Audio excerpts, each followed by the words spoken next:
అత్యంత దారుణమైన పరిస్థితులు రాష్ట్రంలో రైతులైనా సరే, ఆక్వా రైతులైనా సరే ఎదుర్కొంటా ఉన్న ప్రత్యేకమైన పరిస్థితులు ఈరోజు రాష్ట్రంలో మనం చూస్తూ ఉన్నాం.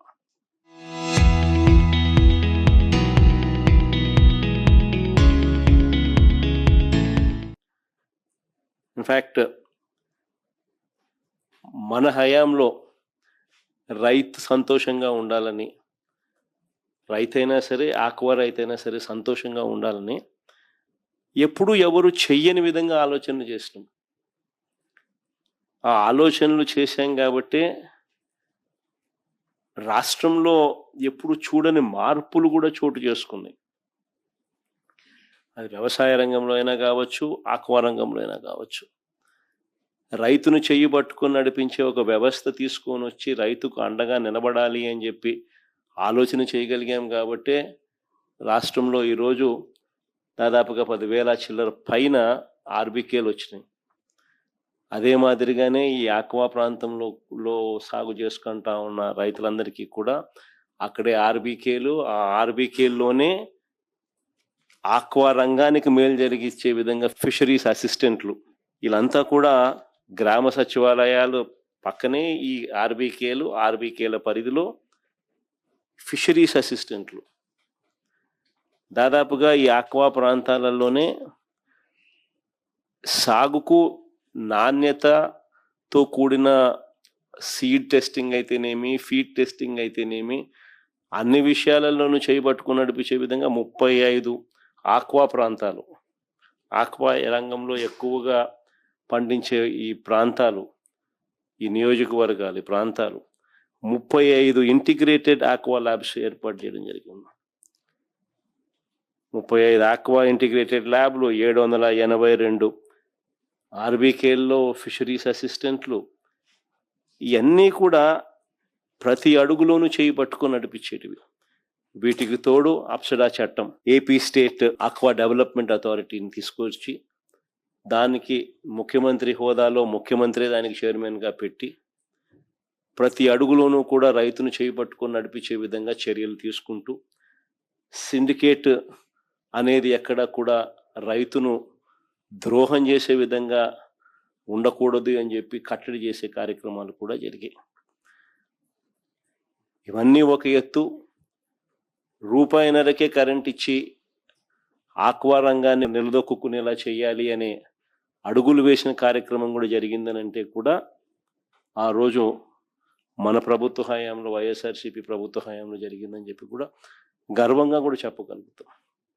క్రమం తప్పకుండా ఇన్ఫ్యాక్ట్ రూపాయిన్నరకే కరెంట్ ఇవ్వడం వల్ల దాదాపుగా 3,300 కోట్లు సబ్సిడీ కూడా మనమే ఇచ్చినాం. అంతకుముందు మనం ఆక్వా రంగానికి రూపాయిన్నరకే కరెంట్ ఇవ్వాలి అని మన మేనిఫెస్టోలో పెట్టి ఇంప్లిమెంట్ చేసే కార్యక్రమం చేసినాం.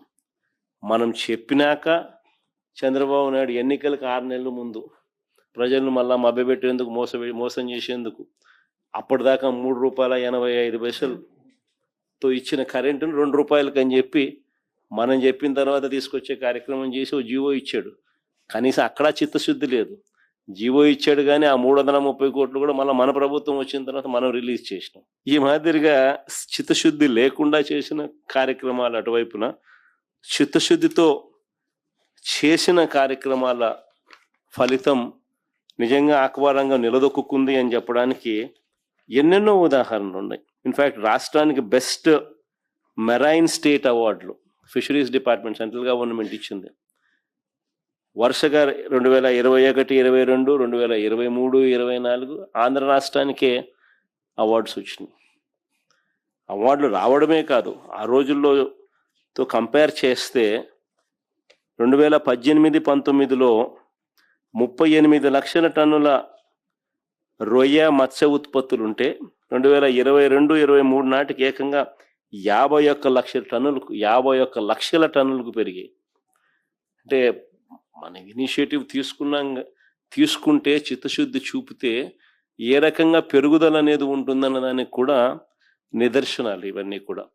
ఫీడ్ ధరలు కూడా మన హయాంలో కూడా అడుగులు ముందుకు వేస్తూ వీళ్ళంతా కూడా సిండికేట్లు ఫామ్ అయ్యి వీళ్ళంతా కూడా 3 సార్లు పెంచితే 3 సార్లు ఉపసంహరించుకునేట్టుగా చేసినాం. పెంచిన ప్రతిసారి వెంటనే అప్సడా రంగంలోకి దిగడం, వాళ్ళని పిలిపించడం, వెంటనే ఆ ధరలన్నీ కూడా ఉపసంహరించుకునేలా చర్యలు తీసుకోవడం 3 సార్లు. మనం హయాంలో ఇవన్నీ కూడా అడుగులు వేగంగా పడ్డాయి కాబట్టి నిలదొక్కుకోగలిగాం. చంద్రబాబు నాయుడు గారి హయాంలో 2018-19లో 14,000 కోట్ల విలువైన 2,61,000 టన్నుల ఆక్వా ఎగుమతులు జరిగితే 2022-23లో ఏకంగా 20,000 కోట్ల విలువైన 3,28,000 టన్నుల ఎగుమతులు మన హయాంలో జరిగాయి.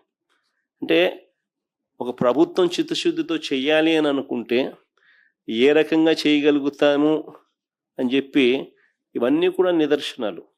ఆక్వా యూనివర్సిటీ ఒకటి పెట్టించాలి, టెక్నీషియన్స్ను సరైన ట్రైనింగ్ ఉండాలి, ఆ టెక్నీషియన్స్ మనకు కూడా దొరికే విధంగా కూడా ఉండాలి.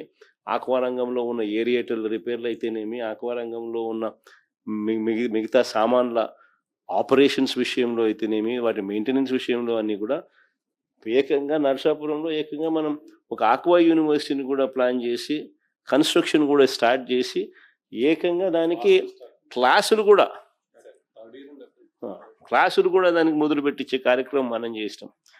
అట్లాంటిది 300 చిల్లర కోట్ల అయ్యే బిల్డింగ్కు 100 కోట్లు మన హయాంలో అప్పుడే శాంక్షన్ కూడా చేసి మొదలుపెట్టిన దానికి మిగతాది ఇచ్చి దాన్ని కంప్లీట్ చేయాల్సిన చోట దాన్ని వదిలేసిన పరిస్థితులు ఇప్పుడు చూస్తా ఉన్నాం.